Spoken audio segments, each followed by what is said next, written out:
which is what we see. Like, are you a tennis fan? I am. Yeah. So did you see when Roger Federer retired and he had them all come, he did it at the team event, right? And did you see how he and Nadal, the two biggest rivals in the game of tennis, were holding hands at one point and crying together?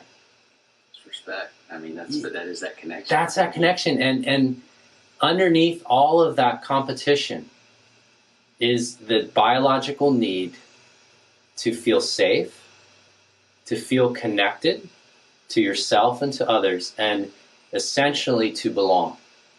To belong. And in that moment, you could see that they felt completely safe.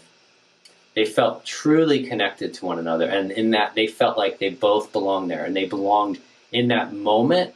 And they belonged with each other. And they belonged on that stage. And that is that was the example of what can be underneath competition. From two of the greatest champions who they would call the greatest warriors of all time. They always battled. But no, underneath, they just wanted the same things that you want and I want. To belong, right? To connect. So that. So you mentioned the quest, and on your website, and this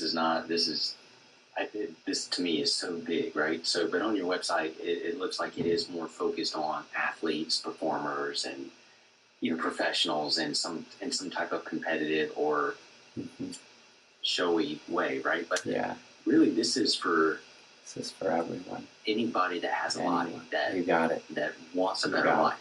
Exactly. And even for those competitors, and even so I do a lot of coaching of coaches, and mostly not sports coaches, executive coaches, life coaches, health coaches, trainers, body workers, psychologists, any type of quote coach, any profession where you're doing work to help your client or your team get what they want, right? But it's all the same quest. It's all the same quest. And the quest is to find the ways to help the body come back into safety, come back into connection. And then to deliberately challenge the body to build resilience.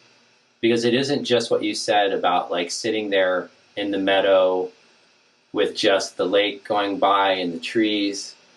That isn't real life, right? So it's not by the meadow. But you can create those spaces, right? So, and that's part of life, and that's part of the life that we love. But in reality, there's also a challenge.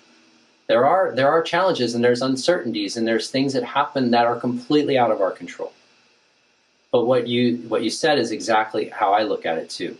In the end, what we're trying to do is we're trying to help ourselves relate to how we're responding to these challenges in a different way.